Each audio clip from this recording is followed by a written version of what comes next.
Jésus, nous sommes là. Jésus, nous sommes là. Jésus, nous sommes là. Nous sommes là pour toi. Jéhovah Nissi, nous sommes là. Jéhovah Sabaoth, oui, nous sommes là. El Shaddai, nous sommes là. Nous sommes là pour toi. Shalom, shalom, shalom, bien-aimés dans le Seigneur. Shalom, je vous salue chez vous. Que Dieu vous bénisse. Je crois que vous n'avez pas oublié le rendez-vous d'aujourd'hui à travers votre émission, l'heure de la vérité. Voilà, nous sommes là, comme c'était annoncé, c'est quoi, depuis hier. Nous aurons notre émission aujourd'hui, l'heure de la vérité. De quoi, je crois que votre invité, mon invité qui est là, je crois que ce n'est plus l'homme à présenter. Vous le connaissez bien, c'est bien mon bien-aimé frère Assien Alengami. Je crois que tout le monde le connaît bien. C'est notre serviteur qui nous donne la parole vivante et qui nous donne tout le temps la parole, et que beaucoup des enfants de Dieu me demandent toujours, frère, mais comment ça fait longtemps? Ça fait plus de 2 semaines, on ne voit pas frère Alain. Moi, je dis non, frère Alain, il est là. Il est là, il était en déplacement, mais il est déjà de retour. Et nous voici maintenant, frère Alain est parmi nous. Aujourd'hui, nous allons débuter notre émission, l'heure de la vérité. Vous avez vu comme j'avais annoncé le thème que le frère il va aborder aujourd'hui. Le thème, c'était l'Église, les lieux de l'édification du corps de Christ. Voilà, je m'en vais d'abord dire bonjour à mon bien-aimé frère Alengam. Shalom mon bien-aimé. Shalom frère, bonjour, merci. Comment vous allez? Je vais très bien, de la tête aux pieds. Ah, gloire à Dieu. Voilà comme c'était annoncé avec les enfants de Dieu. Aujourd'hui, c'était vraiment un rendez-vous à ne pas manquer. Oui. Alors, aujourd'hui, comme j'ai déjà annoncé, le thème, c'est l'Église, l'édification du corps de Christ. Sans plus tarder, frère, on va rentrer dans le vif de notre émission. Alors, moi, je vous laisse d'abord le temps de nous parler un peu de ce thème, l'Église, les lieux de l'édification du Christ. Et puis, je prendrai encore la parole pour parler d'autres choses. C'est à vous la parole, frère. Ok, merci, frère. Que Dieu vous bénisse. Je salue tous les élus du Seigneur. Je salue tous ceux qui nous suivent, où que vous soyez. Et je salue toute la famille Ngami. Je salue les amis, frères, collègues, tous les disciples de Jésus-Christ. Je vous salue au nom de Jésus. Donc voilà, nous avons un thème à développer cet après-midi. Et le thème est intitulé « L'Église, lieu de l'édification du corps de Christ ». Voilà, donc nous allons, je crois, passer par le développer. Et ensuite, on va passer par la phase des questions, je crois. D'accord. Et donc, voilà. Donc, voilà, nous avons notre thème et ça fait du bien, toujours dans le souci de l'œuvre. Comme vous l'avez constaté, j'étais absent 2 semaines. Donc, j'étais à Paris pour une mission. Et Dieu a fait grâce. Et nous sommes revenus, mais toujours dans le travail. Que Dieu te bénisse. Donc, notre thème, l'Église, lieu de l'édification du corps de Christ. Comme j'ai toujours l'habitude de... Avant de commencer, il faut donner l'explication des mots pour faciliter la compréhension de notre thème. Donc, nous avons l'Église, nous avons le lieu, l'édification, le corps de Christ. L'Église, dans sa définition, est considérée comme un lieu à part. Donc, vous avez le mot ek, qui veut dire j'appelle, non, hors de, et ecclésia qui veut dire j'appelle. Pardon frère Alain, j'aimerais un peu signifier le peuple de Dieu qui nous suit. Vous savez, quand il y a un enseignement qui se donne comme ça, il ne faut pas rester seulement être spectateur pour regarder. Prenez le temps de prendre ton stylo, prenez ton petit carnet, commencez déjà à noter. Il faut être comme la Bible nous dit dans le livre des Actes 17, le verset 11. Nous devons être comme le peuple de Béret. Comme le serviteur commence déjà à donner cet enseignement, prenez le temps de prendre le note. Ça va t'aider. Tu vois, même s'il y a une autre personne qui ne suit pas cette émission, un autre jour, toi aussi tu peux aussi transmettre ce que toi tu as écouté. C'est pourquoi je vous demande de prendre ton carnet, ton stylo, prépare-toi cet enseignement. Vous savez, c'est très capital d'écouter tout ça, mais il faut aussi prendre le temps aussi de l'écrire pour que tu n'oublies pas. Merci frère, et puis à vous la parole. Donc vous avez la définition de l'église, donc appelée hors d'eux. Donc ça c'est la définition de l'église. Vous avez le lieu ici dans le thème n'est pas comme un local, n'est pas comme un endroit fixe, mais c'est un système. C'est-à-dire que nous sommes appelés hors de ce système pour vivre dans un autre système. C'est ça le lieu que vous lisez dans le thème église, lieu de l'édification. L'édification c'est la construction. C'est le verbe édifier. Donc c'est bâtir. Donc l'église c'est le lieu où on bâtit. Le corps de Christ c'est comme une répétition de l'église. Le corps de Christ c'est l'église de Jésus. Donc notre thème peut prendre un sens. On peut, si nous avons défini les mots, dire que voilà, le thème, on peut dire ceci: j'appelle hors d'un système pour bâtir un autre système. C'est ça la définition de l'église. Et nous pouvons dans la Bible lire le passage de Jean chapitre 15 verset 19. Jean 15 19. La Bible dit ceci dans Jean 15 19. Il dit: c'est pourquoi je suis d'avis, non plutôt c'est Jean, excusez-moi, c'est dans le livre des Jean. Jean 15, 19, voilà. Jean 15, 19, voilà, je suis à la page. La Bible dit ceci: si vous étiez du monde, le monde aimerait ce qui est à lui. Mais parce que vous n'êtes plus du monde et que je vous ai choisi du milieu du monde, à cause de cela, le monde vous haït. Donc, c'est comme j'expliquais, le mot lieu ici n'est pas un endroit fixe, comme local, mais c'est un système. Donc, nous sommes dans le monde, mais nous ne faisons pas partie du monde, veut aussi dire, nous sommes dans un système, mais nous ne faisons pas partie de ce système. C'est ça la définition de ce verset. Maintenant, nous pouvons aller dans la première mention du mot église. Dans Matthieu, nous revenons dans Matthieu. Nous sommes toujours dans la définition de l'église. Nous sommes dans Matthieu chapitre 16. À partir du verset 13 jusqu'au verset 19. Oui, donc Matthieu chapitre 16, du verset 13 au verset 19. Je vais lire la parole du Seigneur. Jésus étant arrivé dans le territoire de Césarée, de Philippe, demanda à ses disciples: qui suis-je au dire des hommes? Moi, fils de l'homme. Une question très importante. Le verset 14 dit: il répondit, le il là c'est les disciples. Donc les disciples répondirent: les uns disent que tu es Jean-Baptiste, les autres Élie, les autres Jérémie, et l'un des prophètes. Et vous, leur dit-il, qui dites-vous que je suis?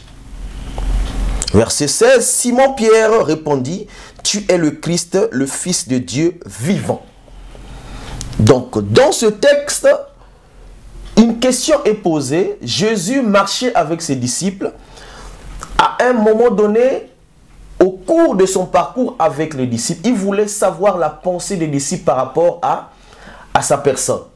Alors, il va aller plus loin pour poser la question: qu'est-ce que vous apprenez de moi?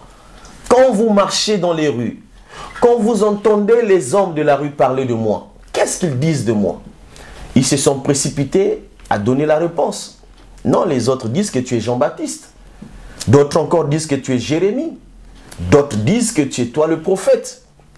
D'autres encore disent que tu es Élie. Il dit: ok, ça c'est ceux qui ne sont pas dans mon cercle.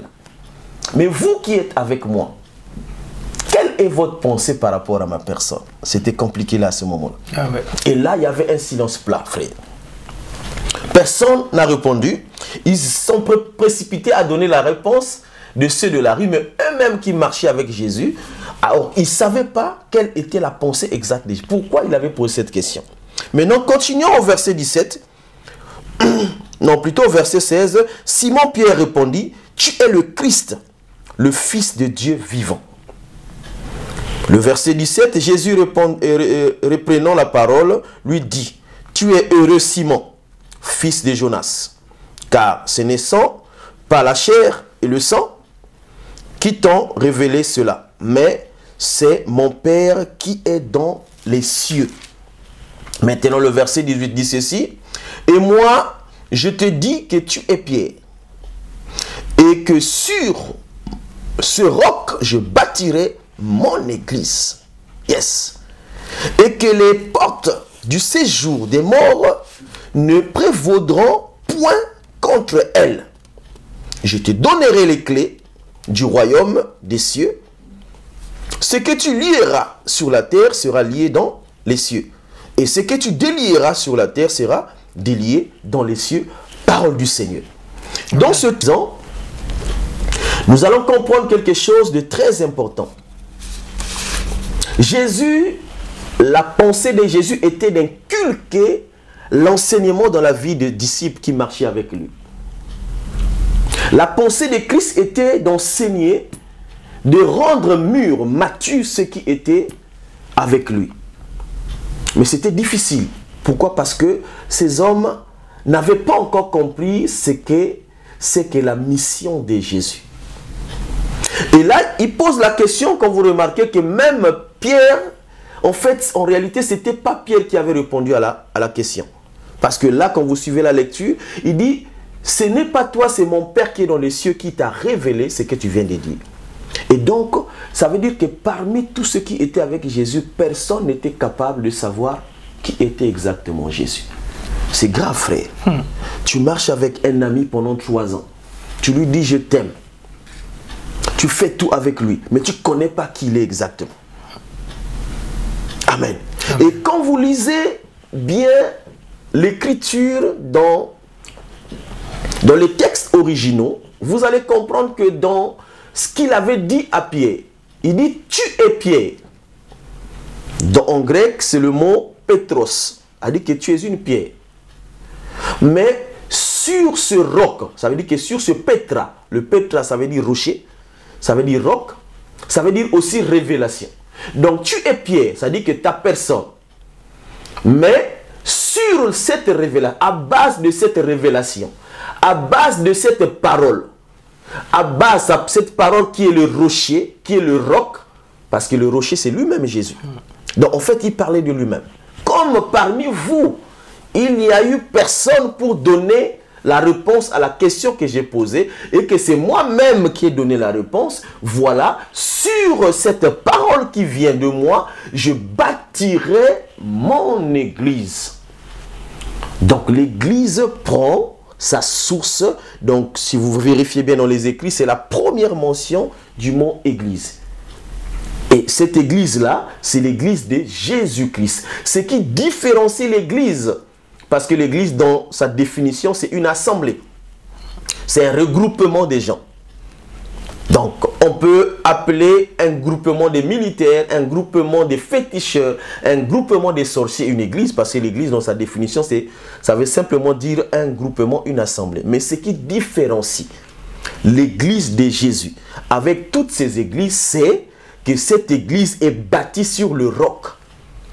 Et que ces églises qui existent, a dit que le pouvoir de la mort a effet sur eux. Mais pour l'église de Christ, il n'y a aucun pouvoir de la mort contre elle. C'est ça la différence de l'église. Donc l'église, c'est un système qui est mis à part. C'est pourquoi la fois passée, on parlait du local, on parlait un peu, bon, je crois qu'il y en aura dans les questions. Donc c'est en fait un système dans un système, l'église. Nous sommes dans le monde, mais nous ne sommes pas du monde. Nous sommes dans un système, mais nous ne sommes pas dans ce système. Maintenant, j'ai énuméré 5 points pour donner le sens à ce thème qui est l'église, lieu de l'édification du corps de Christ. Parmi ces 5 points, j'ai pris le premier point, le souci majeur du maître. Le maître, c'est celui qui nous a appelés. Quel est le souci de Jésus? C'est le premier point. Le deuxième point, c'est une question. La question est sur qui est la brebis. Donc, le souci du maître sur le premier point, c'est sur les brebis et sur les agneaux. Maintenant, le deuxième point, c'est la question sur qui est la brebis et qui est l'agneau. Et le troisième point, je l'ai noté, c'est aussi une question, c'est qui peut nourrir une brebis, qui peut nourrir un agneau. Et enfin, plutôt le quatrième point, c'est comment nourrir une brebis ou comment nourrir un agneau. Et le cinquième et le dernier point, c'est la croissance de l'agneau et de la brebis. C'est les 5 points que j'ai énumérés dans mon thème et je crois que c'est ces 5 points-là que nous allons partager tout à l'heure avec le temps. Donc je prends le premier point. Je suis dans le livre de Jean chapitre 21. Jean chapitre 21. Jean chapitre 21, du verset 15 au verset 17. Je lis au nom de Jésus-Christ. Jean chapitre 21, de 15 au verset 17. La Bible dit ceci. Après qu'ils eurent mangé, Jésus dit à Simon-Pierre, Simon fils de Jonas, m'aimes-tu plus que ne m'aime ceci? Il lui répondit, oui Seigneur, tu sais que je t'aime. Jésus lui dit, paie mes agneaux. Verset 16, il lui dit une deuxième fois, Simon, fils de Jonas, m'aimes-tu? Pierre lui répondit, oui Seigneur, tu sais que je t'aime. Jésus lui dit, paie mes brebis. Il lui dit pour une troisième fois, Simon Pierre, fils de Jonas, m'aimes-tu? Pierre fut attristé de ce qu'il lui avait dit pour la troisième fois, m'aimes-tu? Et il lui répondit, Seigneur, tu sais toutes choses. Tu sais que je t'aime. Jésus lui dit, paie mes brebis. Ça, c'est le premier point que j'ai énuméré, le souci majeur de notre maître. Jésus est venu, la Bible dit dans Jean 3,16, il a tant aimé le monde et qu'il est venu, il a donné sa vie pour eux, ces brebis que nous sommes. Il a tant aimé le monde et qu'il a donné sa vie. Le souci de Christ, c'était de venir rassembler toutes ces brebis qui étaient égarées, d'aller les chercher où ils se trouvent, de les ramener afin qu'ils soient dans un même corps, unis dans un même corps. Donc la question dans ce livre que nous venons de lire, si vous remarquez, nous revenons en arrière, vous allez voir que dans le même Pierre, vous revenez en arrière, c'est dans, je crois, Matthieu 26, verset 34, où c'est le même Pierre qui dit, partout où tu iras, parce que Jésus parle de sa mort. Il dit, partout où tu iras, je serai toujours avec toi. Même s'il faut mourir, je mourrai avec toi.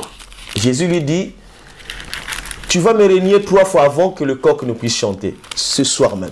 Il dit, jamais de la vie. Jamais de la vie, tu es un ami pour moi. Et partout où tu iras, j'irai avec toi. S'il faut donner ma vie pour toi, je donnerai. Et le jour même, le soir, Jésus était arrêté. Et quand Jésus est arrêté, Pierre était là en train de regarder de loin. En fait, tout ce que Jésus traversait comme difficulté, Pierre était de loin en train de regarder un ami. Et qui venait de jurer même pas 24 heures. Et voilà, l'épreuve arrive. Il a peur de s'approcher alors que c'est lui, son ami. Et dans son coin où il était, les gens ils viennent, ils disent, mais oui, mais on te reconnaît comme si tu étais avec cet homme. Il dit, non, non, pas du tout, c'est pas moi. Une deuxième personne arrive, il dit, non, jamais, c'est pas moi. Jusqu'à la troisième personne. C'est pour confirmer la prophétie du Messie qui n'échoue pas. C'est pourquoi j'aime bien cet homme de Galilée. Il n'a jamais échoué dans sa prophétie. Mon frère, tu pars à un endroit où un prophète te donne une prophétie qui ne s'accomplit pas. C'est un faux prophète. Parce que nous avons le prophète par excellence. Tout ce qu'il a prophétisé dans la Bible, c'est accompli. Quelqu'un te dit que voilà, il y a ça qui va se passer, telle date, telle date. Si cela ne s'accomplit pas, cette date, c'est un faux prophète. Tout ce que Jésus a dit à Pierre, c'est accompli. Et maintenant, là, on parle de la résurrection de Jésus. Jésus revient comme si avec un même débat avec Pierre. Le but, c'était quoi? C'était de rappeler à Pierre, ok, tu disais que je suis un ami pour toi. Mais qu'est-ce que tu as fait? Ah ouais. Il a torturé cet homme Pierre. Je me suis mis à la place de Pierre, j'ai dit, mais waouh, il a traversé des moments. Une torture, on ne te frappe pas physiquement, mais moralement, il était frappé. Ok, bon, voilà.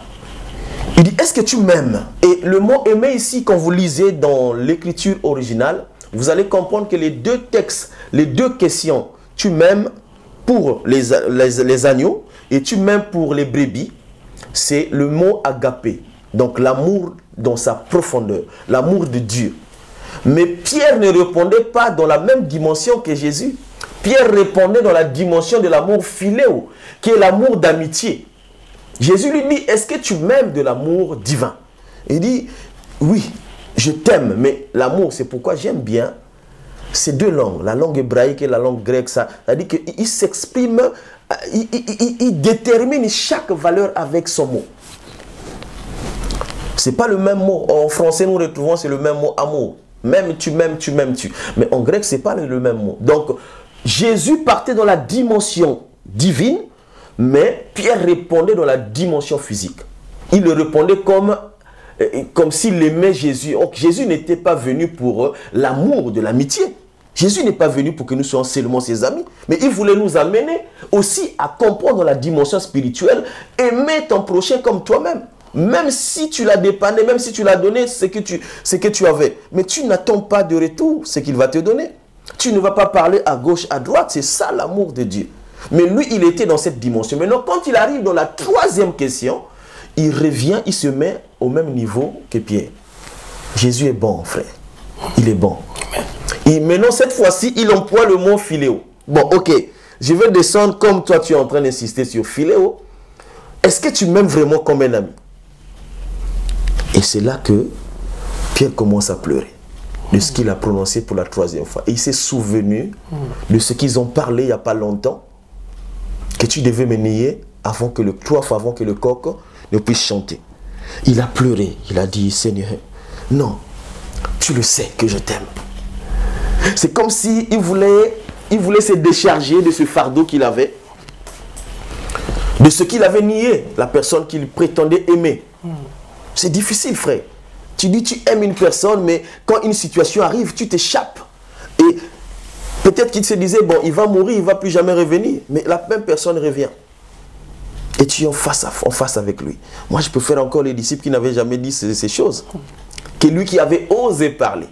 Mais en réalité, il l'aimait. Le pauvre, il le dit à la fin. Tu le sais que je t'aime parce que tu connais mon cœur. J'ai tout abandonné pour toi. Mais ça, c'était au-delà de l'amour que j'avais pour toi. Et c'est là que Jésus va lui confier la tâche. Parce que le souci du maître, c'est dans l'œuvre que nous, autant serviteurs de Dieu, nous sommes serviteurs parce que nous servons le Dieu, c'est lui qui nous a appelés. Et si nous sommes serviteurs dans une église, ça veut dire que nous faisons la volonté de celui qui nous a appelés, n'est-ce pas? Et si celui qui nous a appelés a donné sa vie pour les âmes, moi qui je suis pour suspendre ces âmes? Moi qui suis-je pour marginaliser ces âmes? Moi qui suis-je pour critiquer ces âmes? Parce que devant Dieu, tous nous sommes des brebis. Il y a deux catégories de personnes. Il a parlé des agneaux.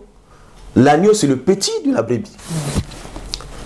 Et il a parlé de la brebis. Donc, il y a des âmes qui sont fragiles. Fais attention. Et il y a des âmes qui sont fortes, mais même quand bien même qui sont fortes, mais il faut faire attention. Donc, le mot qu'il utilise pour les agneaux, c'est les nourrir. Le mot grec, c'est nourrir. Donc, si tu m'aimes, nourris mes agneaux. Parce que les agneaux, tu ne peux pas utiliser la houlette et le bâton. Tu les donnes à manger, tu les donnes du lait. Mais quand il s'agit des brebis qui sont déjà grands, tu les conduis. Si tu m'aimes, conduis mes brebis. Nourris mes agneaux. C'est le travail de l'église. C'est pourquoi j'ai énuméré l'église, lieu de l'édification du corps de Christ. Il n'y a pas un autre endroit que nous pouvons grandir dans la vie si ce n'est que dans l'église. Que dans l'église. Donc le premier point, c'était le souci majeur.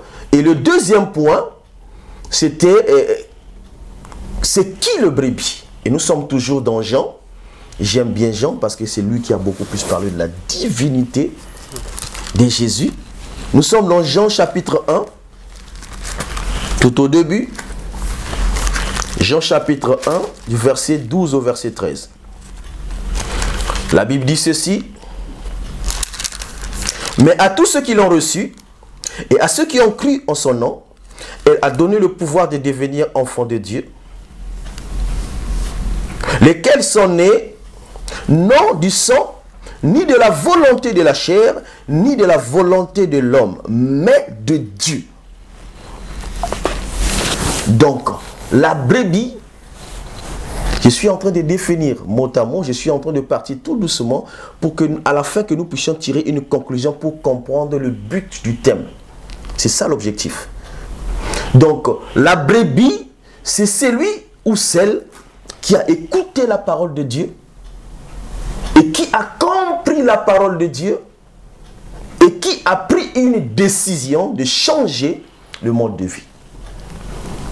C'est pourquoi il a dit à tous ceux qui l'ont reçu, qui ont cru, il a donné le pouvoir de devenir. Donc on devient un enfant de Dieu, on devient une brebis pour le Seigneur, parce que le brebis n'est pas pour les hommes, le brebis n'est pas pour qui que ce soit, mais nous sommes brebis du Seigneur.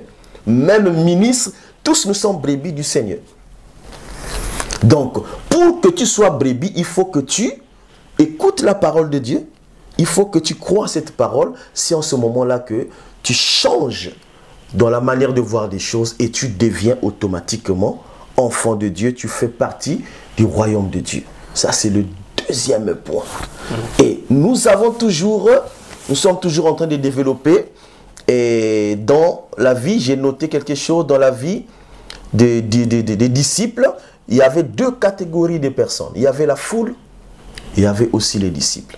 La foule, c'est celle-là qui suivait Jésus pour manger. Ils suivaient Jésus pour être guéris. Ils suivaient Jésus pour... Mais les disciples, tu vas voir que toutefois, quand Jésus avait... Comme il prêchait, il parlait en parabole. Mais quand il était avec ses disciples, il décortiquait toutes ces paraboles qu'il annonçait dans la foule. Parce qu'il ne jugeait pas l'utilité de donner l'enseignement à ceux-là qui venaient dans la foule. Parce que celui qui reçoit l'enseignement, c'est celui-là qui est assis au pied de Jésus. C'est pourquoi c'est un conseil pour les serviteurs de Dieu. Il y a une catégorie de personnes qui reçoivent la prédication.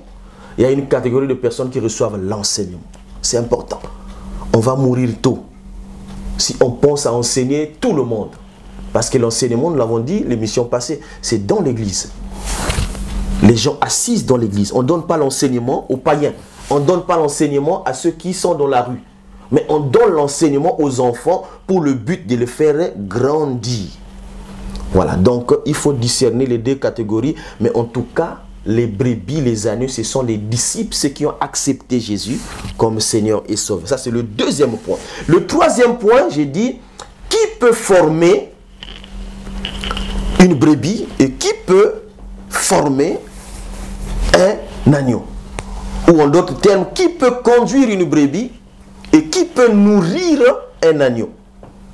Parce que tous, ils n'ont pas la même catégorie. Nous sommes dans une assemblée. Il y a des enfants, j'ai l'habitude de le voir dans les assemblées. Il y a parfois une salle pour les enfants de 6 à 12 ans. Il y a une salle pour les enfants. Donc, on donne l'enseignement par rapport au niveau de l'enfant. Nous avons l'école, la pédagogie. Nous avons le maternel, nous avons le primaire, nous avons le collège, le lycée. C'est pareil. Donc, quand Jésus est en train de donner la mission, parce que Pierre, ici, c'est toi et moi. Pierre, ici, c'est toi et moi. Donc, ce qu'il est en train de dire à Pierre, c'est valable pour toi, c'est valable pour moi. Donc, si tu m'aimes, tu dois savoir discerner qui est agneau et qui est brebis. Les plus fragiles, tu leur donnes la nourriture sur place par rapport au dosage de leur âge. Et ceux qui ont la force déjà, tu leur donneras aussi la nourriture par rapport à leur âge. Donc, nous sommes dans le livre, sur le troisième point, le livre d'Éphésiens, que j'aime bien. J'aime bien ces livres parce qu'ils révèlent beaucoup de choses. Éphésiens chapitre 4, verset 7. Donc le troisième point, c'est qui peut former, qui peut nourrir ou qui peut conduire. Le verset 7 d'Éphésiens 4 dit ceci: mais à chacun de nous, la grâce a été donnée selon la mesure du don de Christ. À chacun de nous, la mesure a été donnée selon le don de Christ. Et quand vous suivez le verset 4, et puis toujours le chapitre 4 du verset 11 au verset 14, nous remarquons que il dit, il a donné aux uns comme apôtres, les autres comme prophètes, les autres comme évangélistes, les autres comme pasteurs et docteurs. Et souvent, c'est limite là. Et quand on continue le verset 11, on dit pour le perfectionnement des saints en vue de l'œuvre du ministère et de l'édification du corps de Christ. C'est là mon thème. Le thème est centré. Là, donc, on peut prendre ça comme texte de base.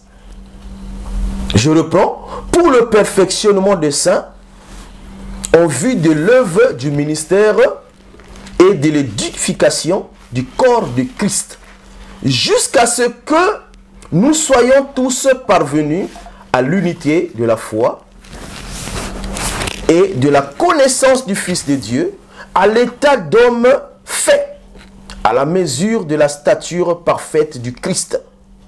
Ainsi, nous ne serons plus des enfants flottants et emportés à tout vent de doctrine par la tromperie des hommes, par leur ruse dans les moyens de séduction. Voyez-vous? Donc là, la question était que qui peut former? Nous avons les 5 ministères fondamentaux dans la Bible. C'est ce que nous avons cité: l'apôtre, le prophète, l'évangéliste, le docteur et le pasteur. Ils sont là comme les 5 ministères fondamentaux. C'est eux qui doivent alimenter les enfants dans l'église. Mais le but, c'est quoi, frère? C'est là où est le problème.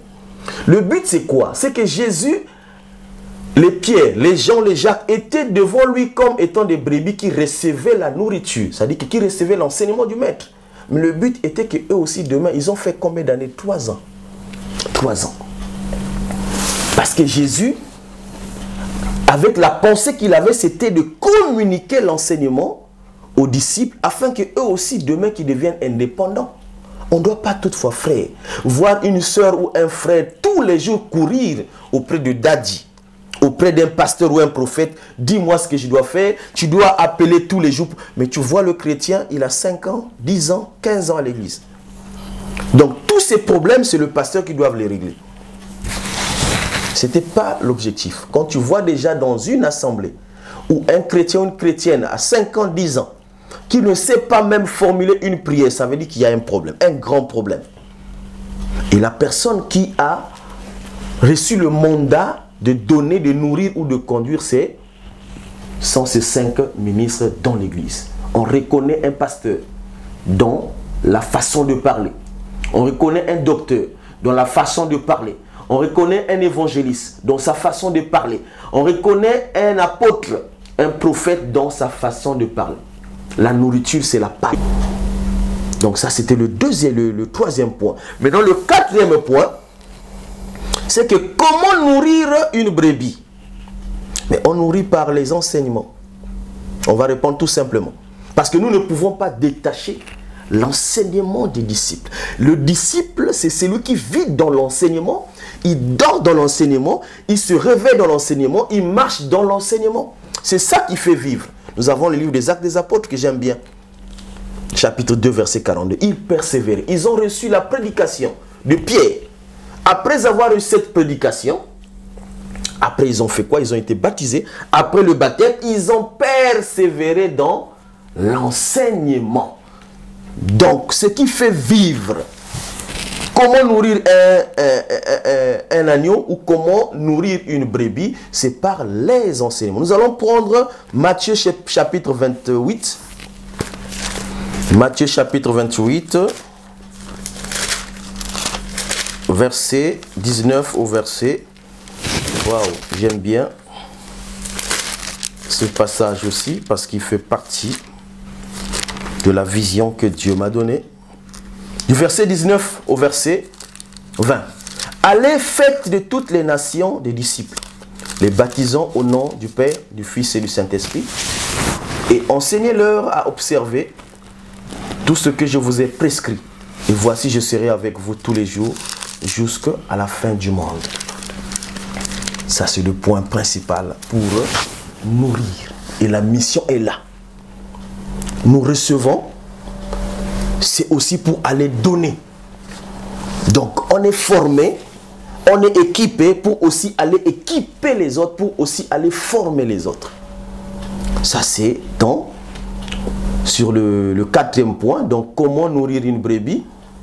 Et le dernier point, on peut l'évoquer aussi, parce que je vois qu'on a un peu de temps. Je peux prendre le dernier point avant de passer aux questions. C'est la croissance de la brebis. La croissance de la brebis. Nous allons revenir toujours dans Éphésiens. Nous revenons toujours dans Éphésiens. Éphésiens, chapitre 4 toujours. Cette fois-ci, on prend le verset 13 au verset 14. La Bible dit ceci. Jusqu'à ce que nous soyons tous parvenus à l'unité de la foi et à la connaissance du Fils de Dieu, à l'état d'homme fait, à la mesure de la stature parfaite de Christ. Ainsi, nous ne serons plus des enfants, verset 14, flottants et emportés à tout vent des doctrines par la tromperie des hommes, par la ruse des moyens de séduction. Le but du disciple, c'est de croître, frère. Aujourd'hui, quand nous parlons de l'Église, si nous sommes francs, bien-aimés, nous ne faisons pas le travail que Jésus nous avait demandé de faire. On ne le fait plus. Parce que Jésus, nous voyons sa vie, il dit, soyez mes imitateurs. Imiter Jésus, c'est faire comme lui. Il est venu, il a pris la chair, il a enseigné pendant 3 ans et il a laissé 12 apôtres. Ces 12-là, c'est eux qui ont fait de nous ce que nous sommes aujourd'hui. Mais regarde dans nos assemblées, il y a combien de chrétiens dans l'église aujourd'hui, même 20 ans. Tu lui demandes de chercher un verset biblique. Tu lui demandes Genèse, il va aller dans l'Apocalypse. Tu lui demandes Exode, il va aller peut-être dans Ruth. Il peut te passer 5 à 10 minutes pour chercher un seul verset. Mais quand tu vois l'âge du frère, de la sœur à l'église, 20 ans, 15 ans, 10 ans, mais il y a un grand problème, un grand souci. Or ici, ce que Paul est en train de nous faire comprendre dans le livre d'Éphésiens, il dit, le but de grandir, c'est pour éviter que nous soyons emportés à tout vent de doctrine. Mon frère, c'est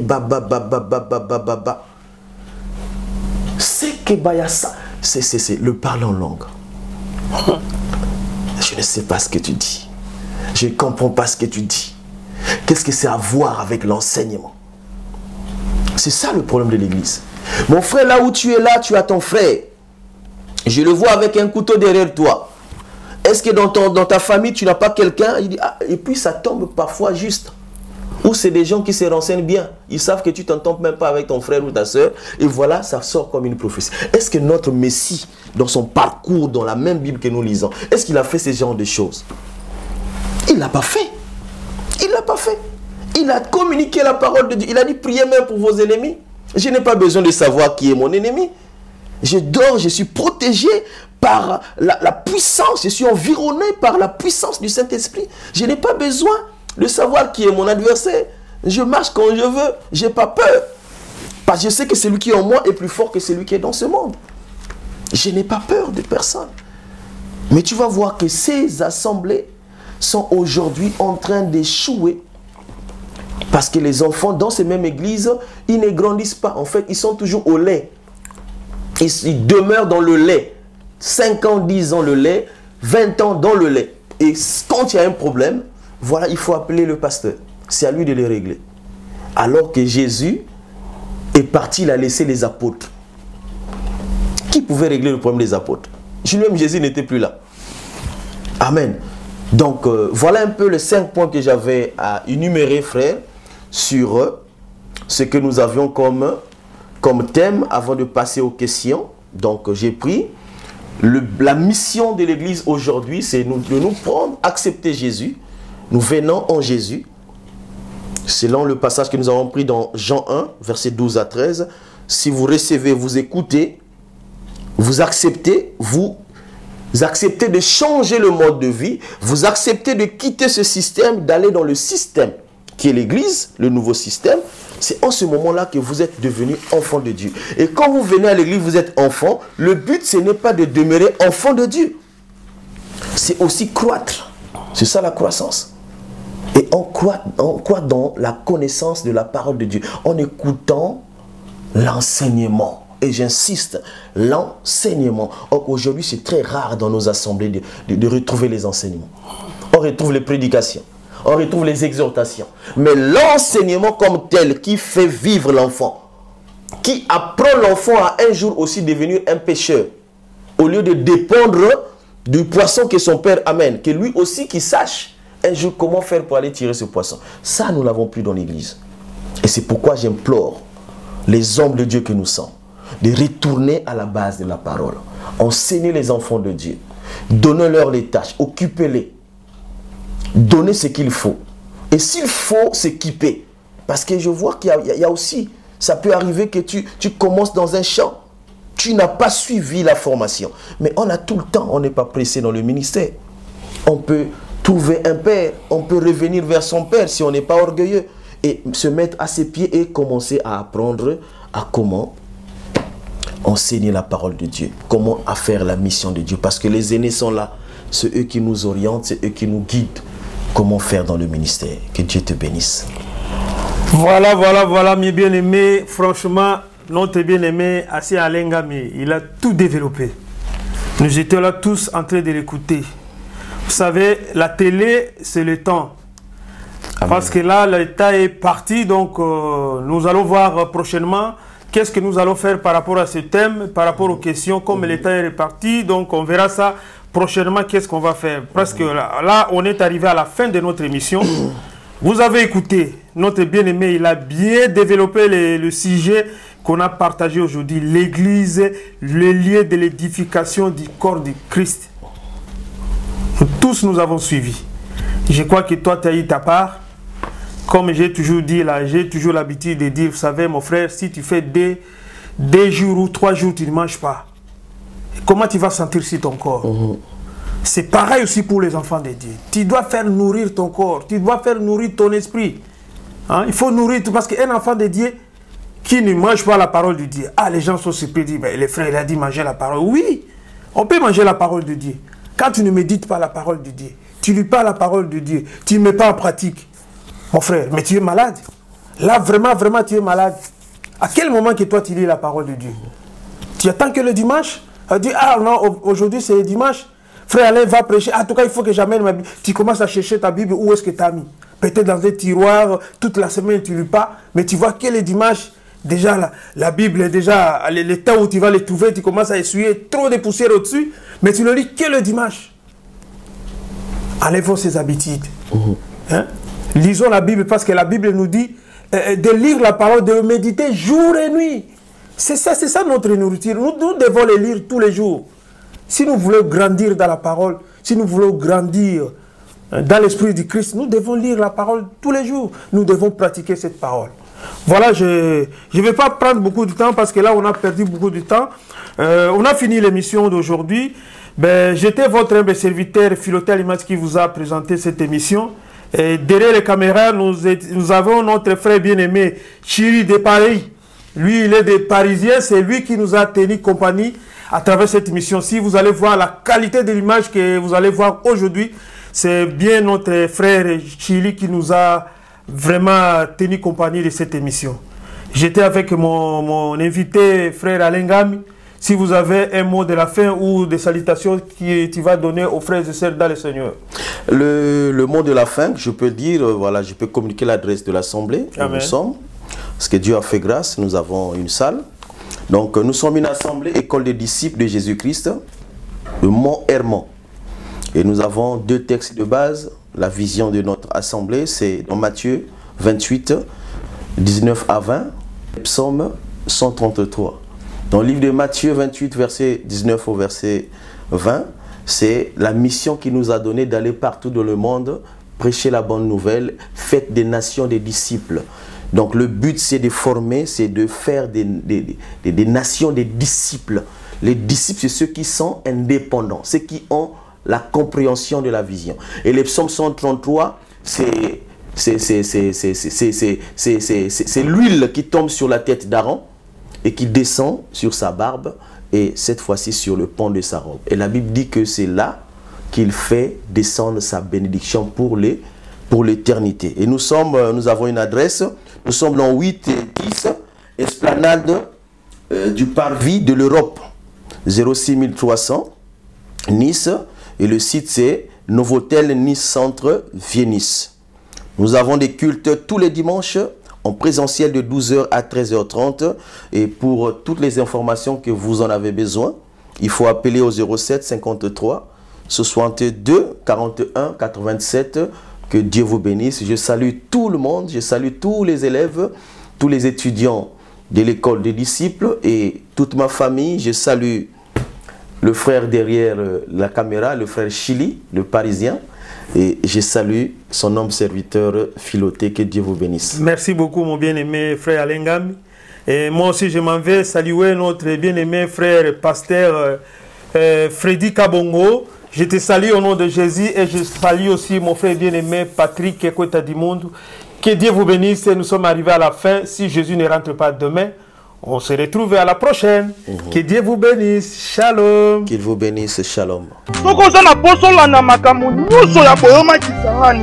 S'abonner na kati ya KB TV, on découvre makambu o ezali ko bombana. KB TV. KB TV. KB TV. KB TV. KB TV. KB TV. KB TV B143, la chaîne 100% Yeto. Kisangani Boyoma TV. Kisangani Boyoma Télévision. Kisangani Boyoma Télévision. Kisangani Boyoma Télévision. Kisangani Boyoma Télévision. KB TV B143, la chaîne 100% Yeto. Olanda ngai bien. Pour asima boyo mona makambo ezala na. Olanda. On s'abonner. S'abonner. Yeah. Amoroni silobanda bihe.